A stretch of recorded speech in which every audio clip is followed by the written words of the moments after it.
topic today of how corruption impacts democracy in Asia, particularly new democracies in Asia, countries like Cambodia, Afghanistan, is an interesting one, a very pertinent one, and we have a fantastic panel that will talk about the different aspects of it. I'm not going to go through their biographies because they're available in the back, but broadly speaking, Charles Davidson, the Executive Director of the Kleptocracy Initiative at the Hudson Institute, is going to give us, I think, a broader, more 30,000-foot type of perspectives, introduce the work he's doing on kleptocracy, and discuss how exactly it is that kleptocracy impacts governance, impacts democracy, and the emergence of it. Ms. Thida Khus is the Executive Director of a Cambodian NGO called SILAKA. CIPE has worked with SILAKA for 4 years now, almost 5, on an anti-corruption project, specifically an anti-corruption project focused on local government spending. And Jenny Anderson manages all of CIPE's programs in South Asia, where we have groundbreaking, fascinating programs that are having a real impact. She's going to discuss mostly our work on Afghanistan. CIPE, as some, maybe most of you know, the Center for International Private Enterprise, we're really a unique entity in Washington, given that we're a core institute of the National Endowment for Democracy. And we're the international affiliate of the U.S. Chamber of Commerce.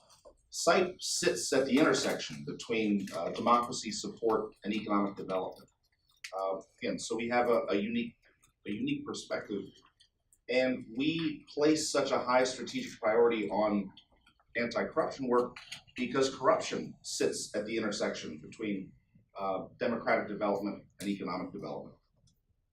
The economic costs of corruption are very well documented, leads to the misallocation of resources, which lowers productivity in the economy. Resources that could be put to productive use are drained out of the system through bribery. A country's reputation for corruption sends a market signal to investors, to potential partners. It's a market signal that says that there's weak rule of law, there's weak property rights, which makes risk premiums go up. High levels of corruption reduce employment, they exacerbate poverty. And all of these factors are well documented. The democratic costs of corruption are a bit more ethereal at times. They're less well documented, but they are intuitive in that corruption reduces public confidence in institutions of government, which is why CIPE actually got involved in Cambodia in the first place. To very quickly introduce our work in Cambodia, to give a frame of reference to what Thida will tell you, Cambodia has one of the, if not the youngest populations in the world in terms of the percentage of the economy under the age of 25, under the age of 35. And very broadly speaking, the younger generation, the younger people are in Cambodia, the more likely they are to be pro-Western, to be pro-democracy, to be opposed to the longtime CPP government in Cambodia. But the national level government of Cambodia is not democratic. The local level of government in Cambodia, however, is.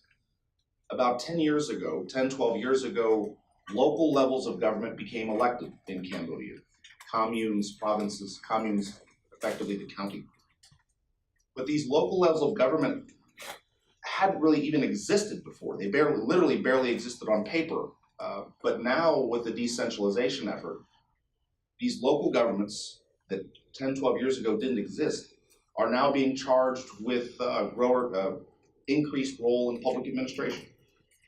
Communes and provinces, districts, they're being charged now with administering school systems, building roads, building canals, which means spending a lot of money. And so if this spending increase at the local level of government, if the spending increase of newly democratic levels of government in Cambodia results in nothing but an explosion in corruption and bribery, that could deal an existential blow to the democracy movement, especially given that, again, the most fervent supporters of democracy, the most pro-Western demographic in the country are young people. And so in Cambodia, working with SILAKA, CIPE launched a program to increase transparency and accountability in local government finances. And just to quickly plug our work, in the provinces where we're operating, we can document the cost of public contracts have fallen by 50%. In the provinces where we operate, the cost of public contracts has fallen by 50%. So we're having a real impact.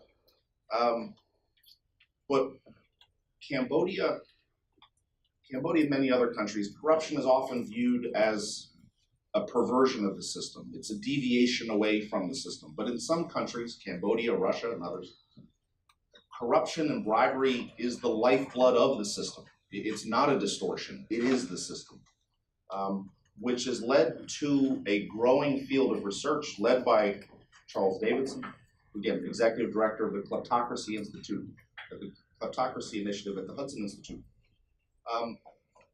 is how to go beyond a study of just corruption to actually a study of kleptocracy. What is it that makes a country a kleptocracy as opposed to simply being a highly corrupt state? And the work that Charles Davidson and his team have initiated is having a real influence here in Washington. The National Endowment for Democracy now has a special fund for projects focused on kleptocracy. So Charles's work is influencing decision makers here in Washington. But to get the panel started, Charles, an obvious question that a lot of folks here no doubt have: what exactly is a kleptocracy? What do you mean by it? The terms are often used interchangeably, corruption, kleptocracy, but there is a distinction. Could you explain that? Yeah, sure. So, well, corruption, of course, is part of the human condition. So I think we can all kind of accept that notion. If that's the runway, and I was asked to start at 30,000 feet, I'll try to land the airplane in just a few minutes as quickly as possible. I mean, we have plenty of corruption in the United States in terms of corruption being part of the human condition. In a healthy state, fighting it is something that's just on a daily basis, of course. When we talk about kleptocracy, and NED is very much trying to come up with a definition and all that, I'm much less concerned with defining kleptocracy than fighting the ills, or the ills that we happen to have labeled kleptocracy, for lack of a better term. So what we're talking about and concerned with is when there is state capture, when corruption has become, as John alluded to earlier, the system. And the whole political system is built around corruption. The people who have political power use corruption as a tool to often acquire power and then stay in power. So this concept of state capture is absolutely key for us, and that's the way I would define it. So Afghanistan, which we'll get to, isn't necessarily a kleptocracy because there hasn't been complete state capture. A country like Ukraine, you can argue maybe it is, maybe it isn't, because there are all of these efforts. There's a huge younger generation fighting it. Probably isn't really a kleptocracy if we think in definitional terms. Russia is certainly a kleptocracy, and China kind of was before the disease anti-corruption campaign. Now it's kind of hard to say exactly, because before the anti-corruption campaign, you could really document the families of the members of the standing committee, all having all of these large business interests.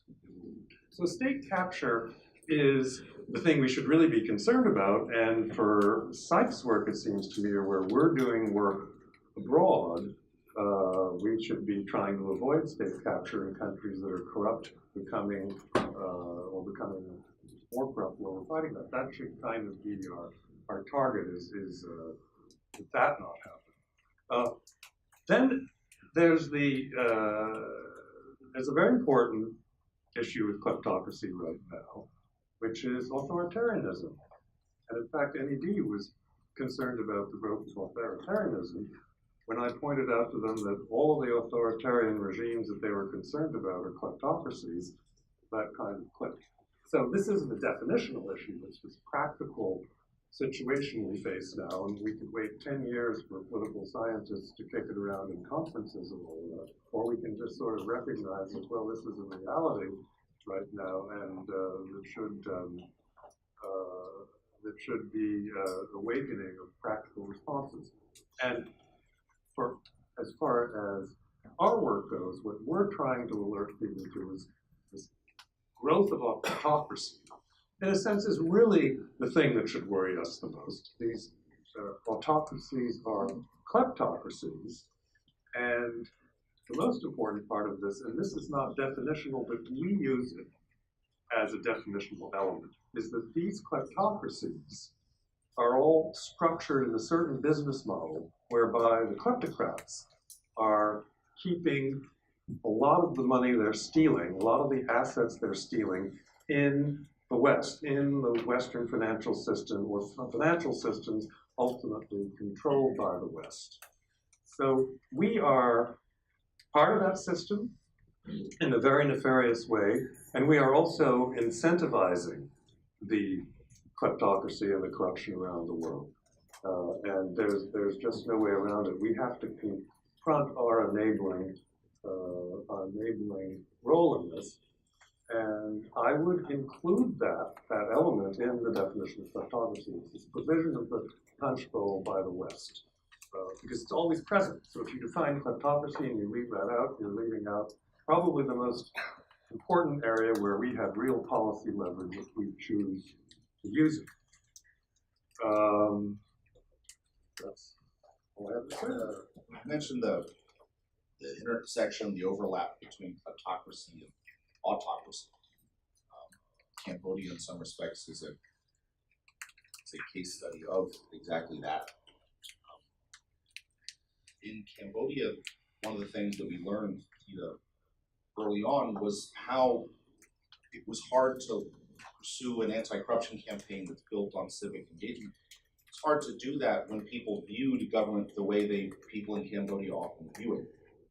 In hindsight, it should have been obvious, but in a country like Cambodia, with Cambodia's past, the concept of governance, quote unquote, kind of meant just doing what the government tells you to do. Government was something to be feared, it was something to be obeyed. But a success of SILAKA's work is changed that citizen perception. Instead of fearing government and obeying it, people expect services from it. I pay taxes, I expect the road to be built. If it's not built well, there's an expectation of accountability. So Thida,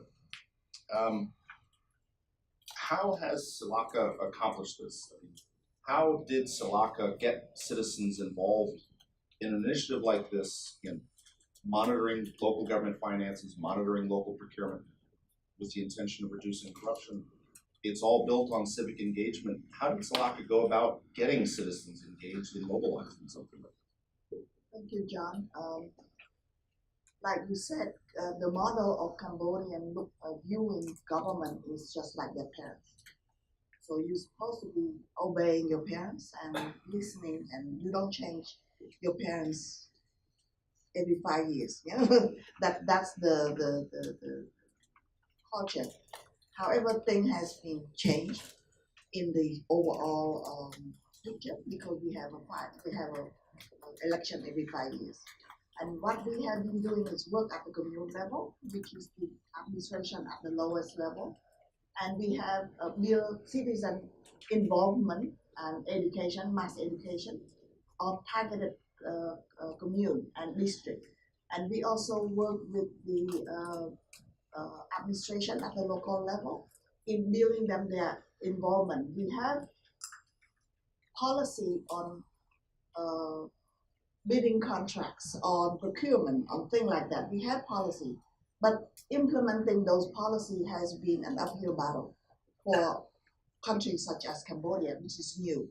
And citizens is not really involved in that. So our project is building citizen involvement. Of course, everybody are not happy with the final products of construction of road, because it has not meet the quality that it's supposed to be.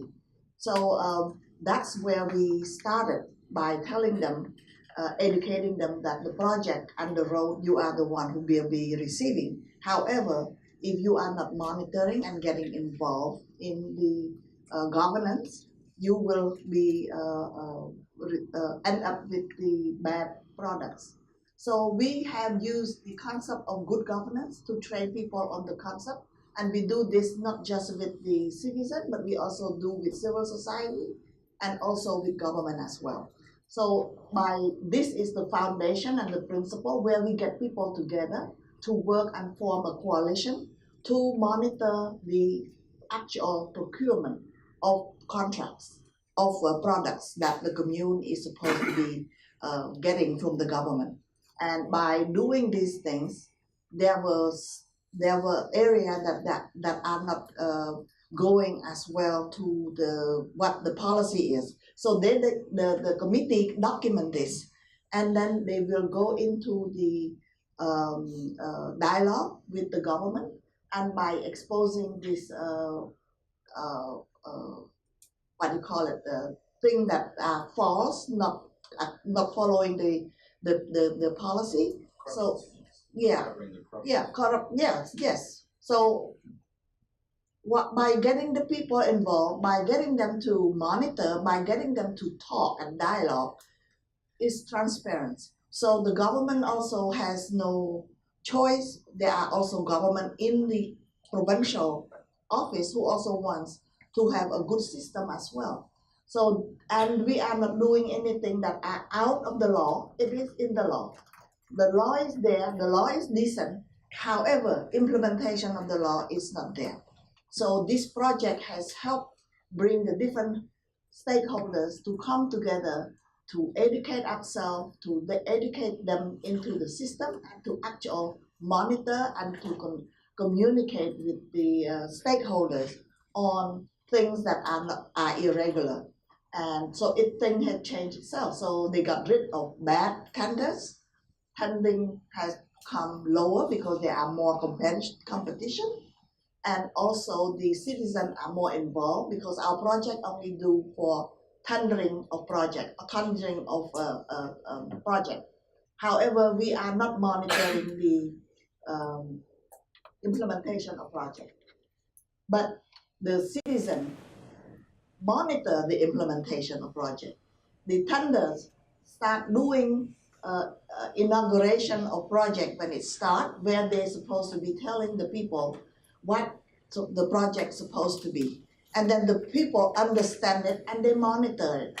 And then when things does not go according to the specification, they would call the commune chief. And the commune chief would call the provincial technical office to come and check. And this thing has been checked and balanced in there. So that's why we get a better quality for the product. And we also, the money that are saved are being put back into making a longer road for the citizen. So this has been immediately benefiting the state and the people. So we look at it as a joint effort between public official as well as private and the citizen into making this part of the project function to benefit the citizen. Yeah. And again, as I mentioned before, the localities where we're operating, the localities where we've built these citizen coalitions to monitor local government spending, the average cost of local government contracts has fallen by 50%. Yes. And we can document that those savings are being reinvested in additional public services. Yes, it is. Yes, and prior to start the project, we have go down to 6 or 7 provinces in surveying which province that will be more open to our project. So we will go in with the one who welcome our this project. So we are successful because we get the support from the provincial government, and we also have the endorsement from the national ministries as well in going down, because without this support we cannot penetrate to the local level. Cambodia is a country where our project is contributing to progress. Yes. Afghanistan is not a country often associated with progress, but it's a country often in the news. It's always covered. every day, but the coverage is always focused on security-related issues, Taliban. But anyone who, the issue of corruption might not be covered as much in the general media. Anyone who works in the country, works in the region, knows that it's among the, if not the, central problem, the obstacle to democracy, obstacle to economic development. There have been many anti-corruption initiatives in Afghanistan funded by various donors, but yet the outside perception is that corruption is as bad as ever in the country. Why is that? Thanks, John. I think from my perspective, there's been these large anti-corruption programs that have mainly focused on the center, and I think there's. Could you speak up, please? Is there a microphone? Or a mic? How's this? Speak up. Thanks. How's that? Oh. How's this? Hello? Can you hear me now? If I stay close to the microphone. Is this better? Well, That's better? we'll know it's not working if someone shouts out and says, speak up again, and so. Okay, so I think there's been these large programs that are donor funded to, battle corruption in Afghanistan. I think there's been so many lessons learned over the last 16 years about what is happening in Afghanistan and why these very large international programs aren't really having the effect that they've meant. The context or the situation in Afghanistan is, in some ways worse than 16 years ago. And I think part of the problem has been, this sort of not understanding the context. People aren't doing their homework before going into Afghanistan. I'd say there's like 3 general sort of summaries, like not doing their homework, sort of this following this bigger and better rule, like whatever happened in the past, I'm going to do it bigger and better this next time and really get stuff done. And then also lack of coordination. And so to go into like each of these, understanding the context in Afghanistan, under the surface, corruption is not the most obvious thing to identify. You really need to go under the surface, doing a proper sort of broad spectrum threat analysis, network analysis, like what is happening underneath the surface? How do we get at that, the various scales of corruption in Afghanistan? You have very high level, prominent, sort of Kabul bank sort of corruption, and then you have the daily corruption that really eats away at citizens' belief in their government and in their country. And this is also like in conflict affected areas, especially where Al-Qaeda or Islamic State are trying to set up shop. These economic grievances make it much more easier to recruit local nationals into the fight. So not only is corruption, debilitating democracy in Afghanistan, it's also leading to the recruitment of more. And right now in Afghanistan, Taliban either has control or influence of about 40% of the country. Sort of this bigger and better rule. Often anti-corruption programs are funded by large international donors. In Afghanistan, it's been sort of this series, 16 years of one-year programs. And I think anyone trying to battle corruption in any place recognizes that it's a long-term problem. It needs a long-term, sort of multi-generational solution, and taking incremental steps, because a lot of it is, like you mentioned, it's part of the human condition. And so to really make cultural and social change, you can't have a year of a giant splashy program that probably sets up some inauthentic agency at the center and designed by an international expert who sort of parachutes in and expected to have real influence in people's daily lives. And then lack of coordination. There are certainly a lot of players in Afghanistan. Within the US government, there are 22 different agencies operating in Afghanistan. To try to coordinate the 22 agencies, plus you have other international donors funding anti-corruption efforts, and then you have our own military and other international militaries also with an anti-corruption component. And then you have the Afghanistan government. And then you have, last but not least, Afghan citizens who understand the nuances of corruption in their daily lives. Often these programs are designed sort of in isolation, and I'll just one more rant to this. Often anti-corruption programs, until 2014, a lot of these did take place. There was some sort of element in the provinces. And so the people who were in the provinces, they would be following their program and writing reports and doing the indicators and sending back reports. So these provincial level reports were going to be sent to regional commands that would be sent to the capital in Kabul, and then along the way they're often scrubbed for good news. Everyone wants to say they're doing a good thing, they're fighting corruption, they're having effect. So by the time it gets to Kabul and then it kind of gets to Washington, the story is distorted. I mean, everyone's trying to show that they've done something. So then you have, policymakers deciding policy based on reports that are not actually a true reflection of the corruption landscape in Afghanistan. And then you have sort of the circle continuing because you have RFPs coming out on this sort of rosy narrative that's coming out. So I feel like that has been part of the problem and why we've had so much money invested into trying to fight corruption in Afghanistan, and yet the situation is not really changed, or it's gotten worse. Well, CIPE, we have a lot of anti-corruption programs, but we're not a dedicated anti-corruption organization.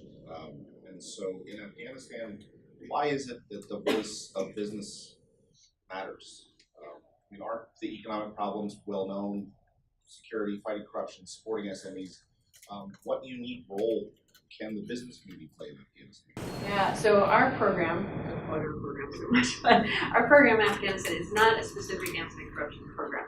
But CIPE since 2014 with the sort of drawdown in troops and roll up to this, all the development programs are really rolled up to Kabul. So there wasn't much happening in the provinces. The provinces were hardest hit by this roll-up. I mean, like hundreds of thousands of people lost their jobs in livelihood. So since 2014, CIPE has had an office in Kabul since about 2008. So we've been doing our homework. We've been trying to understand who are the authentic local business people in the provinces. And so this isn't a specific anti-corruption program, but we've been building relations with different business people, business associations at the provincial level, and bringing them together and having a dialogue on what are the biggest barriers for you to start or grow your business or to just enter that economic space. And the majority of reforms that are identified by local business have to do with corruption and battling corruption. These people are necessity entrepreneurs or very small business. They can't compete with the warlords or the high-level politicians who have control over the value chains or whatever's happening in the country. So working with them, like the people we're working with now formed business associations organically. They understood that there's power in numbers, there's safety in numbers. If they have any sort of influence, you need to come together as a group. So these people have, and they've identified, sort of this low-level daily corruption that is like impacting and hurting their businesses. And then what CIPE has done, we bring this local business community with local government officials and local community leaders to address what is happening. And we've had a number of successes to bring down pretend taxes by false government officials and to secure, and to work on customs reform and to work on export and border control issues. So it wasn't a specific anti-corruption program to begin with, but that the this was demand driven and locally driven, and fighting corruption has been one of the big things Afghans talk about. Yeah, I don't think you made the fact that corruption engenders disillusionment with government. It exacerbates poverty. It exacerbates the perception of the elites. And I might be able to cast a ballot, but I have no voice. My ballot doesn't matter. How corruption assists and drives recruitment by non-state actors, by the names that we all know. I think that's the linkage that a lot of people might not know. And so that's a crucial point. Charles, on Afghanistan, the Kleptocracy Initiative and you yourself are interested in Afghanistan, applying your work to Afghanistan. You could tell us why. And also, more broadly, for folks who work in the democracy support community, the NED, Center for National Private Enterprise, there may be some other colleagues from the core institutes here. Why does this issue matter to democracy and freedom, the work that you're doing in democracy? Well, the case of Afghanistan for us is a great illustration of where one might be between a very corrupt country and a kleptocracy per se. So we haven't done any work on Afghanistan specifically, but as I say, we use it as an illustration, and we've been very much in touch with Sarah Chayes at times. And really, if we talk about corruption and Afghanistan, one has to reference Sarah's work, which is really very important because that's where she discovered corruption, and then her work has been very much supported by ex-chairman of the Joint Chiefs of Staff, Mullen, and is very important. The question, and then I'll get back to Afghanistan, of how corruption undermines democracies, especially new democracies. There's a very important international dimension to that we should address, because corruption has become a sort of global industry at this point. So you have a new democracy, an ex-colonial country, which is usually the case with a lot of these, and they have their own battles at home, but then the corruption industry tends to come into these countries. That's really, I think, the link. It just may be a little hard to understand at first, but and I don't know the specifics of Cambodia, but I'm just going to take a wild guess. Thida corroborates this at all. But when you have these fights against corruption, the corrupt officials who are stealing the public funds and all of that, they have to have a way again of securing some of it, getting it out. And so we see that this feedback between the new democracy and the incentivizers and enablers outside of it, who are importing their corrupt practices in the country to benefit financially. I see the Thida's nodding, so I'm not totally off base there. Now, if we then go to Afghanistan, I hardly need to finish the sentence almost. And but the interesting thing about Afghanistan is that it is admittedly such an extraordinarily corrupt country, but has there really been state capture? I don't know. I mean, first of all, maybe it's state capture by us because we have so much influence there because of all the money we pour in there. But there doesn't seem to have been really state capture by the Afghan government. We don't see a powerful authoritarian, well-integrated kleptocratic machine that's trying to export its authoritarianism to kleptocracy. So we don't see those elements. But it's interesting because it's so amazingly corrupt, and I think in terms of CIPE and the purpose of our constituency here, it's a country we're trying to help. We're trying to help fix Afghanistan, and so there we I think should be very cognizant of what's working and not working, and what is supporting or not supporting a hopefully nascent democracy, if we can classify Afghanistan as being a democracy. So the types, if I can sort of dissect the question very briefly a little bit, the kinds of anti-corruption things that we might want to do, we probably, it wasn't that smart to pour cash into the country. I mean, that's bags of cash arriving on military airplanes. You know, that's probably not. Yeah, it's probably not a great idea. And on the side of things that we can do, the public procurement example, Cambodia is really very interesting because that's where a lot of funds are stolen. And so that's certainly an area that we can focus on. But the undermining of democracy is a general incentivization of corrupt forces in these countries. I think that applies across the board, where corrupt service providers and enablers of corruption outside of the country play a very significant role. And we do have leverage over that. And I'm sorry to get back to that, but it's kind of the point. I guess I woke up to Sledgehammer today. Maybe I can illustrate a little bit how the term and definition or the understanding of what kleptocracy is. In Cambodia, for example, we're having a big import or export of garment industries to the United States and to Europe. And each of these manufacturers when they come to Cambodia to start opening up manufacturing, they have to give some sorts of, there is a facilitator.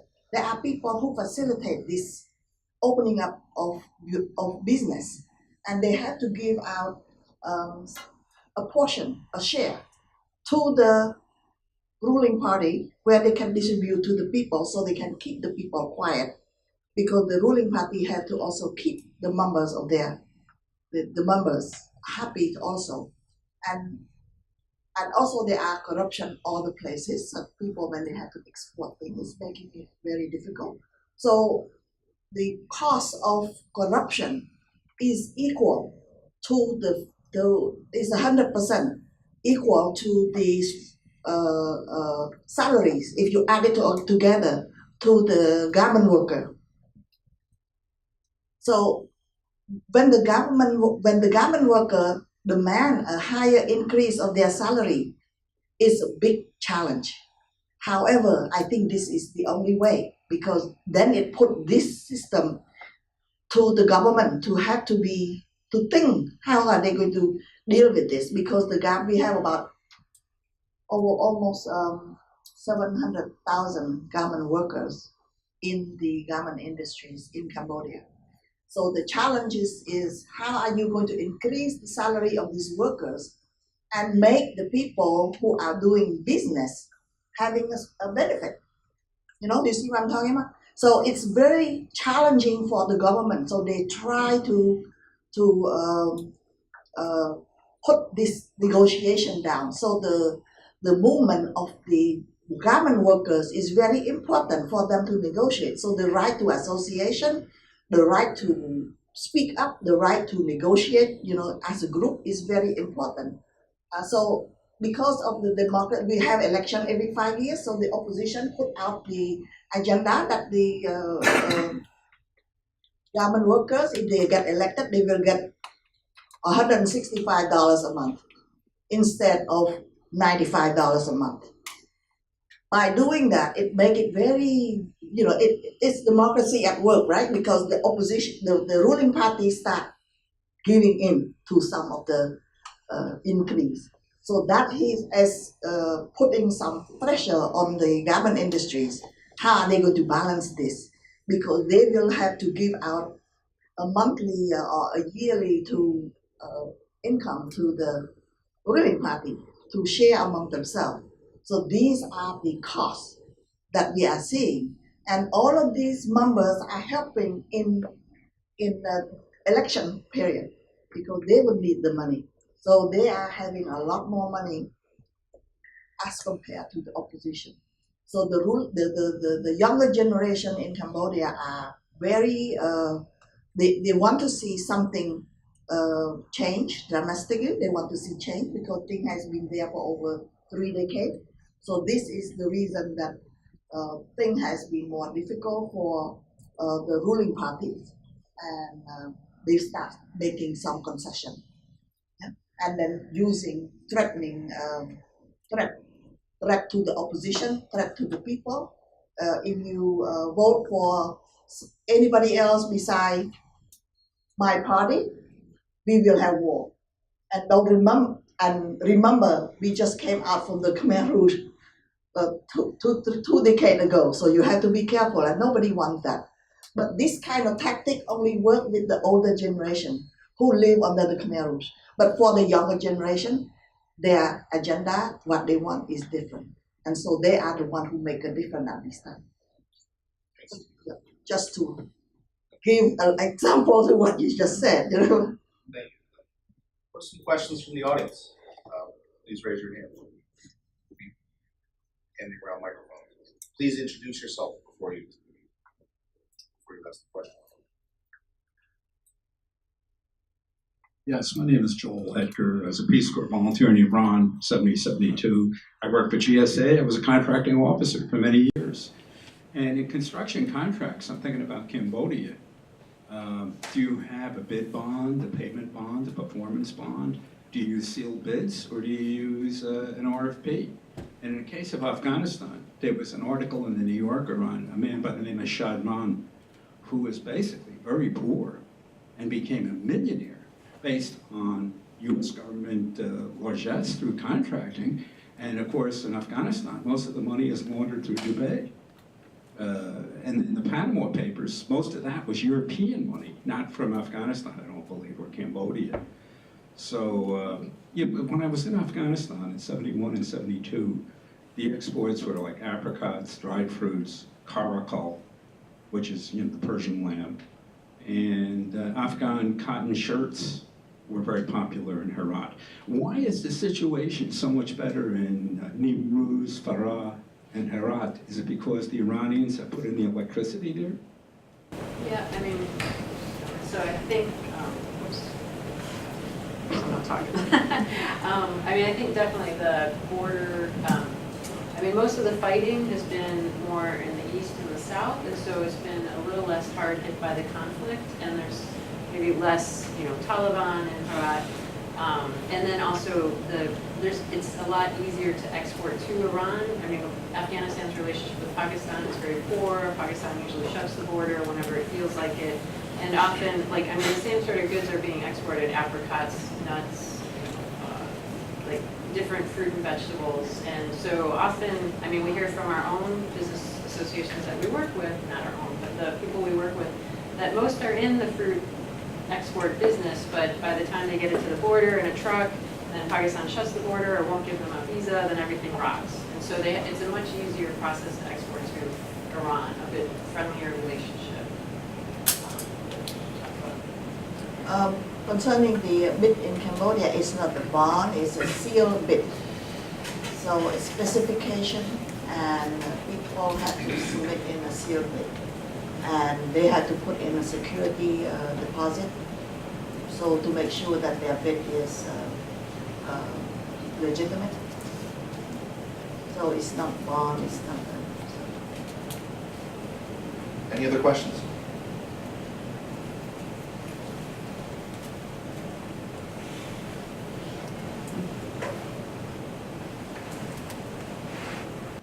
Hector, retired governor. I just wondered, is there any particular instance where countries have reformed their procedures in dealing and accepting aid from another country so that the corruption level declines rather quickly and there's more purpose and clarity and efficiency in what they do? I wonder, is there any special instance, any specific country that you know of, and can this be applied to the problem countries? Oh my, what a depressing question. Well, it's not can we go outside of our geographic zone? Yes. Well, actually, no, I don't know a lot about it. I mean, I've really focused on Russia and China, but I think in Indonesia and Malaysia, there are perhaps some good signs, and there's this huge case, one MBD case, where actually the FBI has made these huge seizures and all of that. And there seems to be progress on other fronts there, but I don't really know about it. An example, which is a nascent example, and we'll see how far it goes, is Ukraine, where there seem to be, we've still got the oligarchs in charge to some extent. They're sort of canceling themselves out, but there are all kinds of things going on in procurement in particular, which we've been talking about, a lot driven by a younger generation, which is an issue that's come up. So this isn't exactly an answer to your question, but there's a whole new generation in various nascent democracies, which may make, where there may be an accelerant, especially as dementia develops in this older generation, which is a problem. But certainly in Ukraine, there's some very specific things that have been put in place. Actually, Georgia is an example where we may have not played a negative role. And then if we go back further, and actually NED played a very constructive role in this. The Baltics, for instance, that had to set up democratic governance after the fall of the Berlin Wall. There are various success stories in the former Soviet Union countries, but those are not recent. I mean, they're perhaps very recent depending on one's the time frame you want to apply. Much in the recent past, I don't think we have too many success stories, and that's partly due to the explosion of kleptocracy, I might say, which has been a big growth industry. But they're hopeful signs. We're just in a it's not a bull market right now. But there've been much better times, you know, going back to the 90s and beyond. I may not answer this specifically to your question, but I like to share that the way how donors country are doing in Cambodia is that they went out there and they control the fund themselves. They did it themselves, and the government allowed that to happen. But that is not constructive in the way that it will make the government not so much having ownership, and the citizen does not have so much ownership. So many people now are going, including USAID in Cambodia, are having a program in place in trying to build capacity, mainly civil society, so they can take on the job that it has been, you know, the government has been doing it. So the other countries are trying to do the same thing. I think that's a very good question. I think it's sort of a chicken and egg situation as well, like fragile, more states that have less democracy capacity, yes, like not institutions that aren't very strong and are struggling with democracy. These are the countries that are most desperate for aid, and they just take anything in any form that anyone will give them. And also, I mean, it often, you know, they want to make the process as easy as possible. So so it's a difficult situation because if you have stronger institutions, stronger democracies, they're not the ones usually so dependent or needy of aid. And then those are the countries that also can set up stronger institutional sort of accountability mechanisms within the various institutions and properly coordinate between the multiple institutions that receive this sort of funding, which Afghanistan is definitely not at that state yet. And T, you brought up a good point that a lot of people in the development field struggle with. In order to reduce corruption-related risks, donors oftentimes simply implement their own projects in isolation of the government. The problem is if you bypass government institutions in order to do your work, the government institutions don't improve. Eventually, if you build a beautiful road or build a beautiful bridge, it's going to be the local transportation authority that needs to maintain it. And so when there is a lack of ownership, or there's a lack of accountability, then when the donors go away, the project that they built or the project that they funded goes away with them. I think that's absolutely key. Yeah. I mean, partly, if I may just add very, very quickly, I mean, it may be that our success after the end of the Cold War, because we did do some successful parachuting in, but then we had people who were, there was huge demand for our expertise, and maybe some of that success led to a little bit of arrogance. And I think another factor is we had the billionaires piling in and parachuting into countries and acting, playing God a little bit, and that didn't help either. And that was, and also too much NGO money. I mean, much bigger budgets that we're talking about with CIPE and MED, and obviously people need to do things for themselves. You can't just come in and tell them stuff, but there was so much money in some cases relative to the budgets of these countries that it completely perverted things.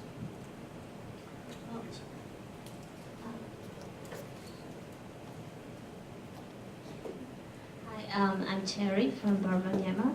So my question is also related to what you have explained. So the first question is, like, when you enter into a country as a business, you also have your interests, and you have to build good relationship with the government. And also, when government is actively engaged in that corruption, so how do you balance your interests? Also, like, you don't want to, support this corruption culture. And the second question is also, like, most of the development are also happening in the city. not really going to the ethnic area, especially minority ethnic areas. So how you are promoting equal benefit, for with your business,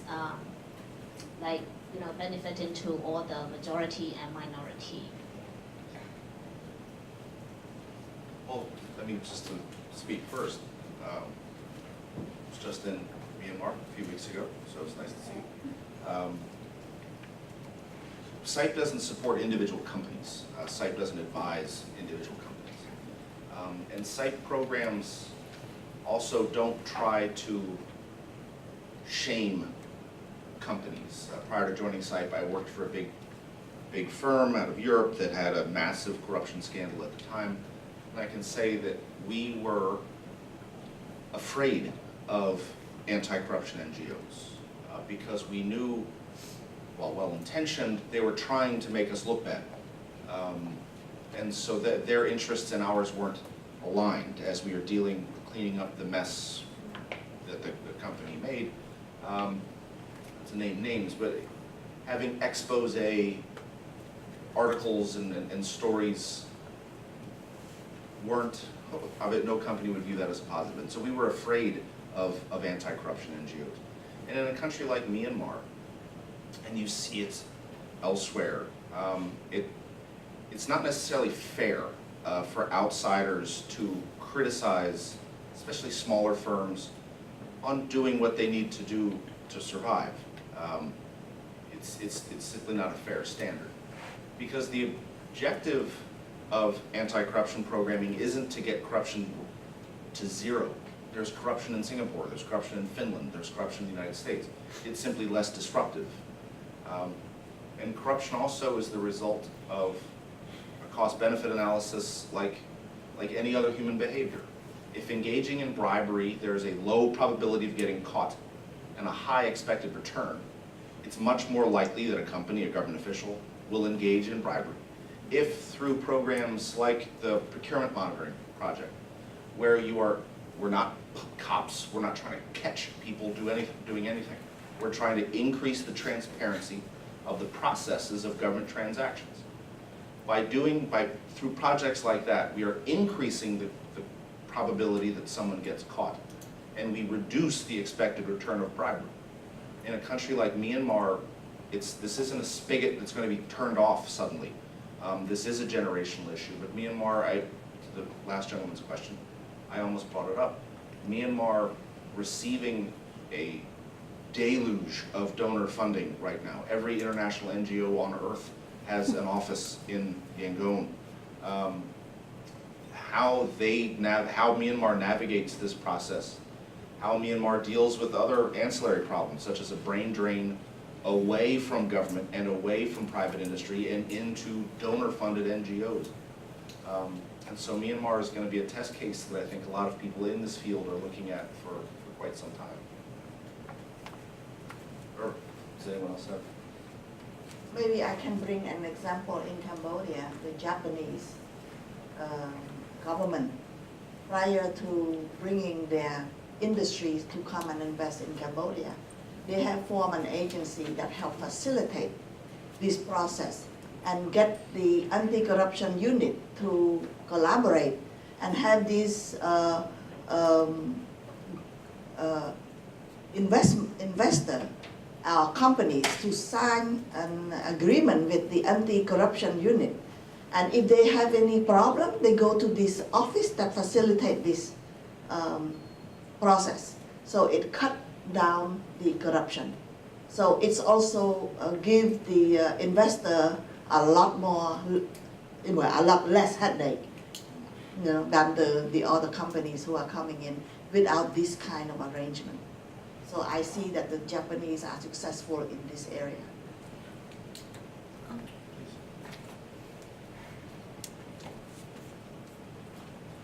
Thank you all. Brian Eiler from the Stimson Center Southeast Asia program. I have a question for Thida. Since you work at the provincial level, the local level, I'm curious as to how you inspire confidence with individuals to report on corrupt practices. Especially, I'm not sure, are there whistleblower protection laws In Cambodia, I know rule of law is weak. There's no independent judiciary. The media is somewhat independent. Social media plays a role, but back to that individual protection. What are you doing, or are there best practices out there in countries, I guess then broadening the question, where there is a lack of rule of law to inspire protection, confidence in protection to reporting corrupt practices? In the corruption law that we have, there is no protection for the people who report the case of corruption.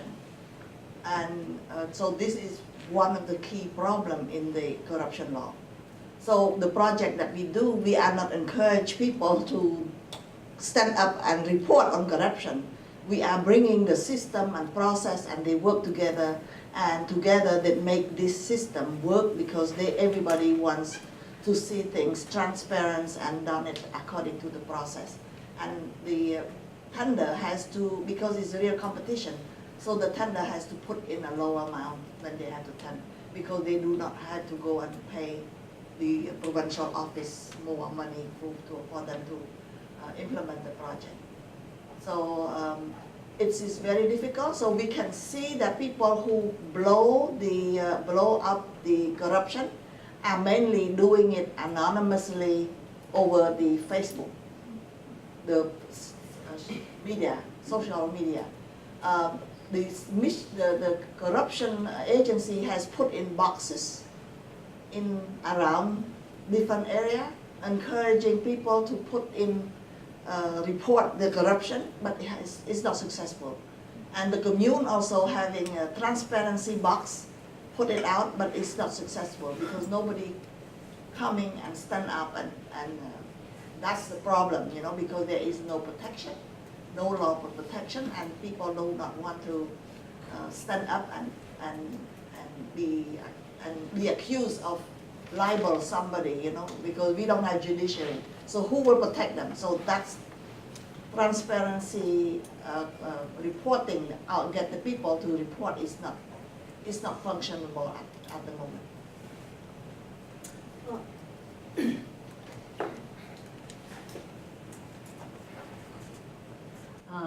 Well, I'm Alda Hudasek. I'm an international economist, and I'm interested in knowing how long does it take for the various countries that you're working with for someone to set up a business?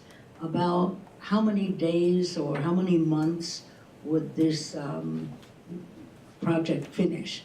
If I wanted to set up a business somewhere in one of your countries, how long would it take me? Well, I mean, there are the Ease of Doing Business Index, which I think is a World Bank publication, looks at, they have a whole series of metrics. Also the cost, the number of forms that need to be filled out, the number of different ministries or agencies, signature from which you need, the amount of time. These are all, I don't know off the top of my head of the country that I cover the exact number of days, but there is a clear correlation between low per capita incomes and the degree of being cumbersome to start a business. In fact, CIPE has done a lot of work, especially in Latin America, on just that issue, not necessarily monitoring the number of days, but how do you simplify the process of starting a business? Because if it is overly cumbersome, overly expensive, time-consuming, businesses just stay in the informal sector. And a business that's informal, there's only so much it can ever grow. If you work in the informal sector, you're almost guaranteed to be poor. And so enabling informal entrepreneurs to register their business is one contributor to a pathway out of poverty. So I don't know if you have, again, specific numbers or statistics. I don't off the top of my head, but I do know that there are indices that rank countries on exactly that metric. In Afghanistan, I don't have the exact days. It's not ranked very well. I can remember that. But one thing that happens to improve this ease of doing business score, there are a lot of governments and a lot of different organizations trying to improve that number. And so in Kabul, we're finding that there are a lot of laws and reforms passed at the center, but when you go to the provincial level, no one knows about this. This actually has never been implemented, not even at the center. It's just, done sort of for a media launch, like we're improving, our ease of doing business score, we're going to shorten the number of days, we're going to lessen the regulations. Just in the last few months, like a year or more ago, there was a reform made that to register a business, you only, in Kabul, before it was you have to register your business every year. Every year you need a renewal, and a year or so ago it was changed every 3 years because that renewal process or just registering your business is, ridden with loopholes that allow corruption to happen because there's so many people you have to go through to register your business. So just try to sort of close that gap. They changed it from 1 year to every 3 years. But this was never actually implemented at the provincial level. And so for about a year, I think, provincial governments were allowing all the businesses to register every year, even though this is no longer the practice. So all that money was just swept into whoever's coffers because this is no longer the law. So it took like the business associations we work with, we've connected them to some legislators in the center, and they just sort of found out word of mouth, like, hey, we don't even need to do this anymore. And so they raised awareness, they did a lot of communication with the local government, and finally that gap has been closed, and now the registration lasts for 3 years. And the other thing, like most businesses, every month you have to report on your earnings and your tax, what you owe in taxes, and it's very onerous, like trying to submit your paperwork on what you've done in the last month. I mean, every month collecting these documents and submitting it to the local government or the provincial or the federal government. I mean, local business, especially like if it's a 1 or 2 person shop, they can't possibly do this, but yet it continues because this, needing to submit your documents each month allows for more corruption to happen at the local level. Just people taking bribes to submit your paperwork to make sure you stay in like the formal registry. So trying to cut down on those sort of practices as well. And one point that you made, Jenny, it's indicative in developing countries that have governments with very limited administrative capacity. The central government can issue edicts eliminating certain sources of red tape, combining processes. You see it quite a lot in trade, where you have a single window of processing shipments. And this is declared. It's a new regulation that comes out of the capital. You saw one case I'm intimately familiar with in the Philippines. A law was passed eliminating certain processes within customs bureaus. But when you actually got to the dock in Davao, in Cebu, it was simply ignored. Either the local officials, the local people actually working on the local customs offices weren't aware of these new policies, or if they did, they ignored them. Because this is extracting rent, extracting bribes, is how they make a living. And so in poorer countries where the administrative state is weak, oftentimes policy reforms like Jenny mentioned really are only worth the paper they're written on because they have no impact outside of the capital city. Please.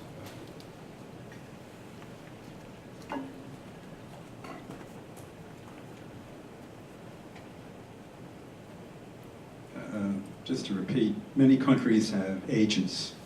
They work on 1%, 2%, 3%, 4%, and they really do nothing except read their own palms. In the U.S. government is a clause, covenant against contingent fees, and I think that would be wise to incorporate that in other countries so that they eliminate these agents. And just to digress for a minute, India in the 50s and 60s, they used import substitution. So there was not a lot of direct foreign investment in India. And there are other non-tariff trade barriers, which also hurt these countries.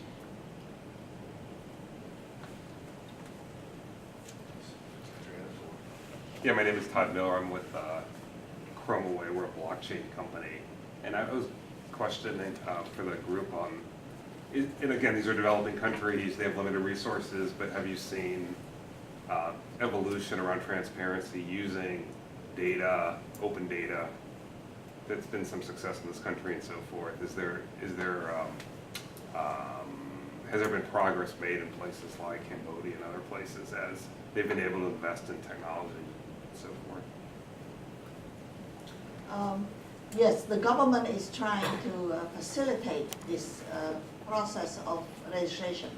So they try to put things online for process of registration. I don't know how effective it is, but you have to also go into different groups. Like if you company come from the America, you should go to see the American Chamber of Commerce and the embassy to get help and direction how to do it.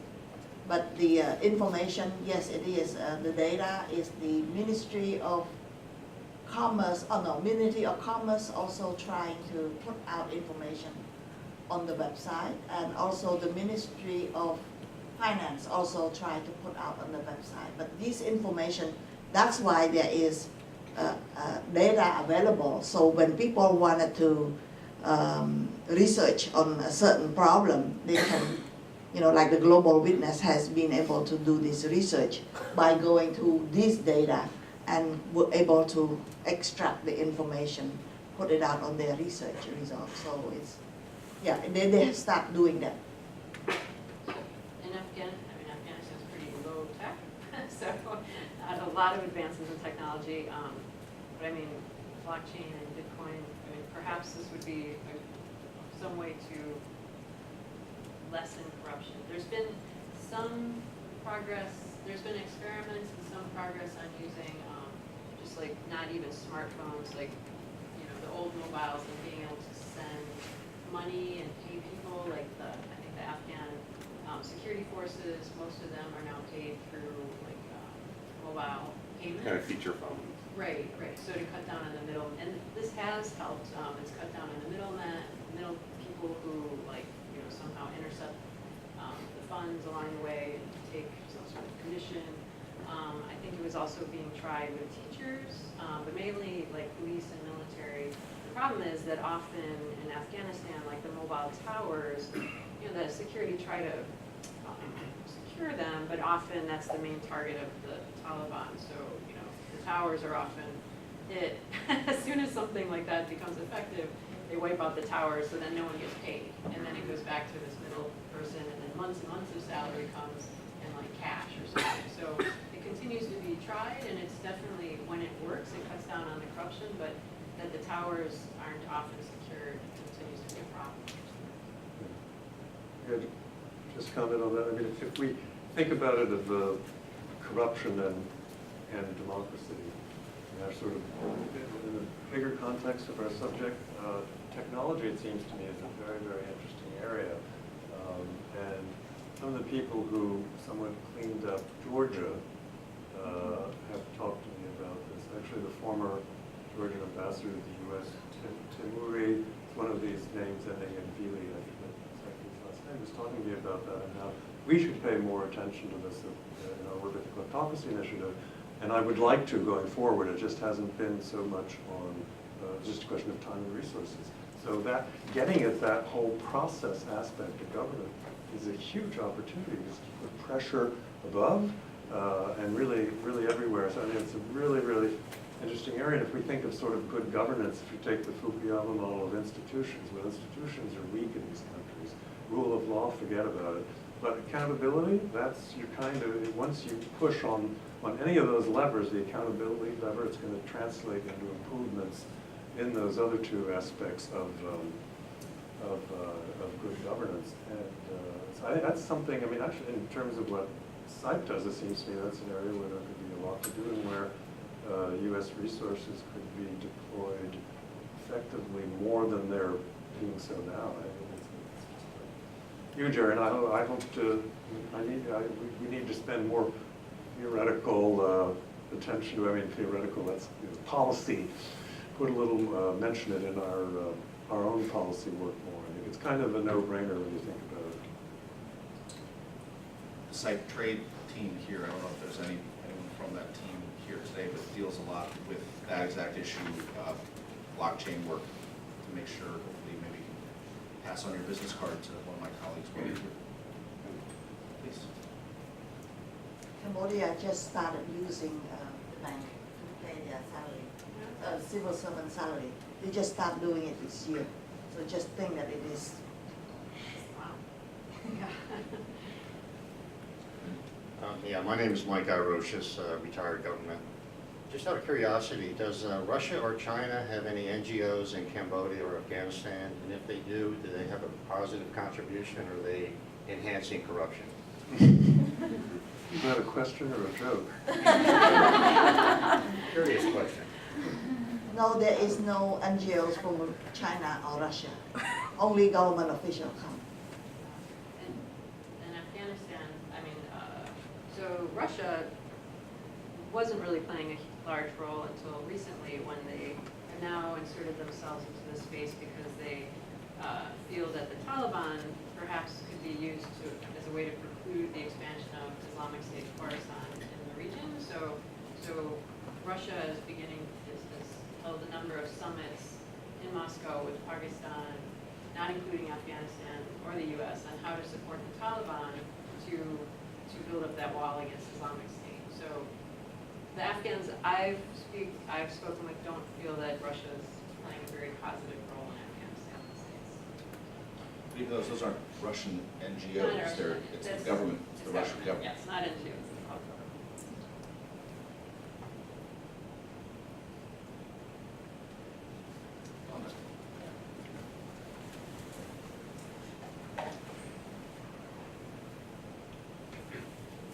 Nanda Zobi, I manage Egypt programs in Egypt, south of Egypt. I want to ask if Cambodia has a Freedom of Information Act. Or what? Freedom of Information. Freedom of information. A law Oh, of freedom freedom of of information. We are building having a law right now, but it's not yet passed. No, not yet. So this is, What you mentioned, people have a monitoring legal public right procurement. to ask for information. Well, not on paper yet. Okay. Yeah, working on the act right now. Charles, one question I wanted to ask you is, China's been mentioned several times by the panelists, folks in the audience. What are your, given your area of interest, the research that the Kleptocracy Initiative is doing, what sort of work have you done or could be done on China? Well, there have really been two phases. We did three some years ago when we started the China work. It was pre-anti-corruption campaign, and we did a diagram of the 7 members of the Politburo Standing Committee, and you could scroll over any of them. This was on our website, and it would explode.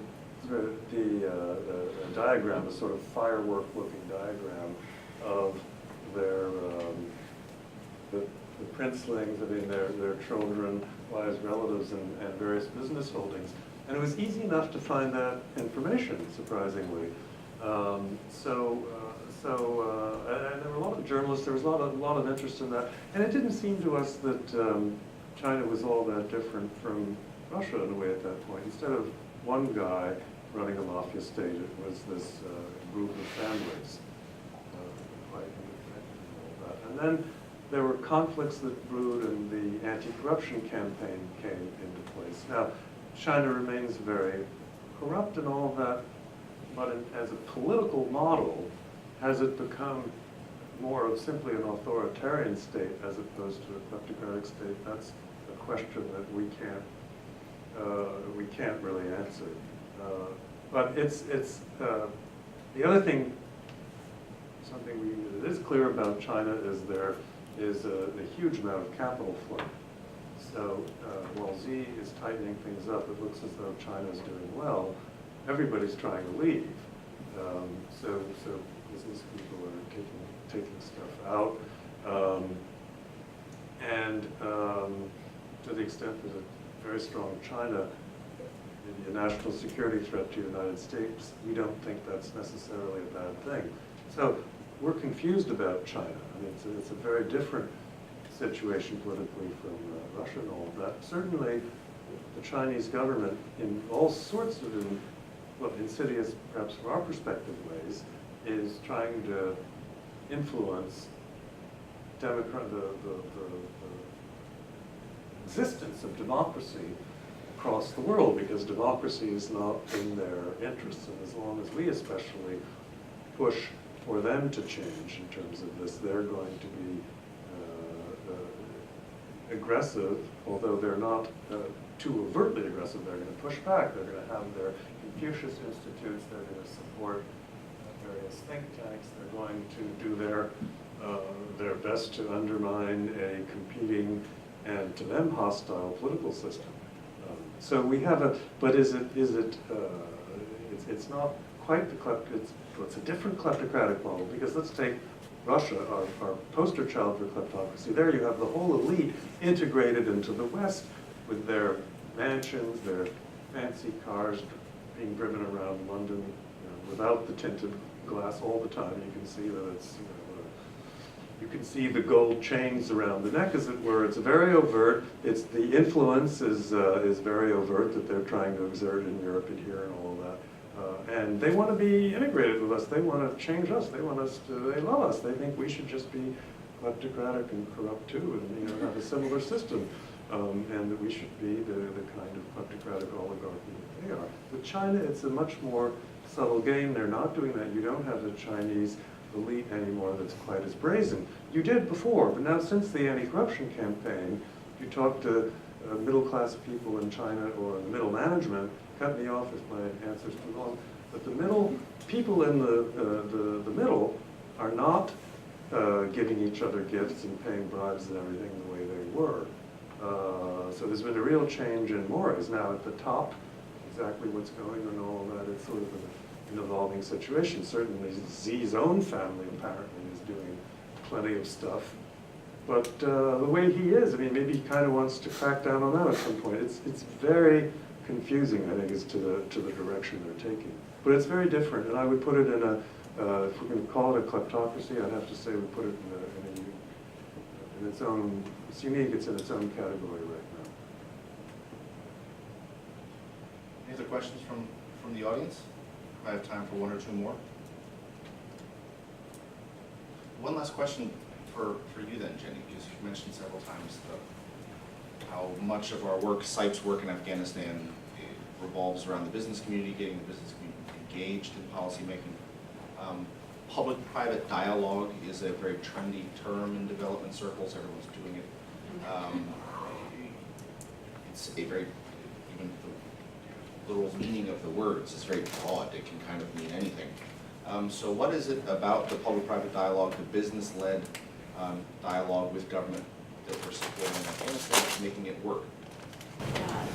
So in Afghanistan, I mean, I think, it seems based on communications sort of research, everyone has their own interpretation of what democracy, the word democracy.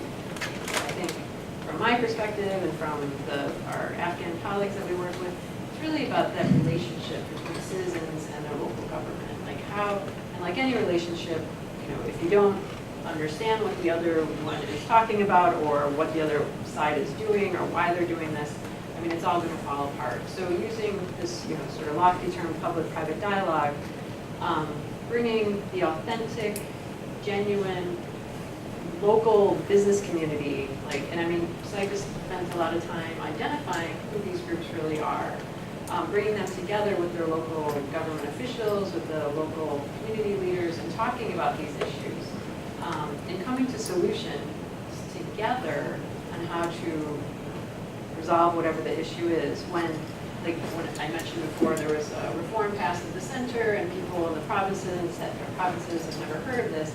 I mean, a lot of it is also having something to do with awareness raising. I mean, now, once this information is shared with others, everyone knows about it, then they can come together and form collective actions to try to hold that provincial government or whoever is responsible for whatever is happening accountable. And they continue to check in, and when things aren't going as this dialogue had promised, they come back again. And it's, in Afghanistan, a pretty violent place that things often move to the extreme.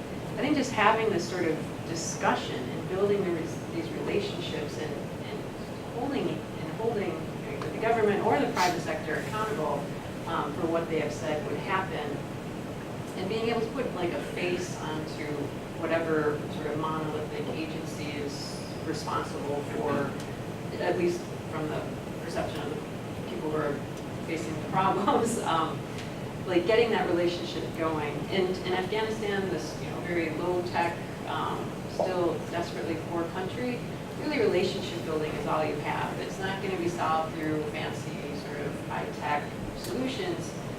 Afghanistan's a place of relationships, and if you don't have those relationships, if you don't know the people, then nothing's going to be resolved. And there's not a lot of sort of ways to hold the local government or the federal government accountable, other than from people just sort of keeping track of what's happening and continuing to go to them to say, hey, this is affecting the way I start or grow my business, or reminding the government that this is really harming the perception of how the government, the perception of the government in Afghanistan.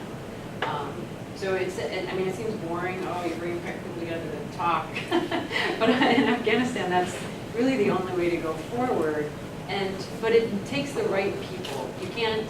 I think other organizations or other donors, they're trying to find business associations or the business community. So other organizations may go out and sort of set up business associations or chambers of commerce, but these sort of these constructed business associations where there's a lot of emphasis on like you have a board and you have all this stuff.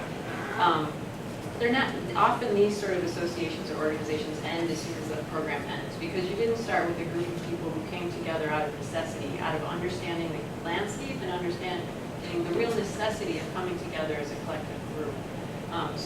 These are the associations that CIPE works with, the groups that have formed organically and are genuine. And so bringing those people together with people who can make change, the local policymakers and also community leaders, that's how you can really start to change the landscape. It may be very small, but I think in Afghanistan, like these tiny incremental steps are the way to move and change the culture or society, and then doing sort of a bottom-up approach, like making these tiny changes and raising awareness of what should be happening at the provincial or community level, and then slowly trying to push that up to the center, because top-down isn't working in Afghanistan. Thanks, Jane. If there are no more questions, I think that's a good way to wrap things up this afternoon. So Jenny, Thida, Charles, thank you so much for being a part of this. Thank you everyone for coming.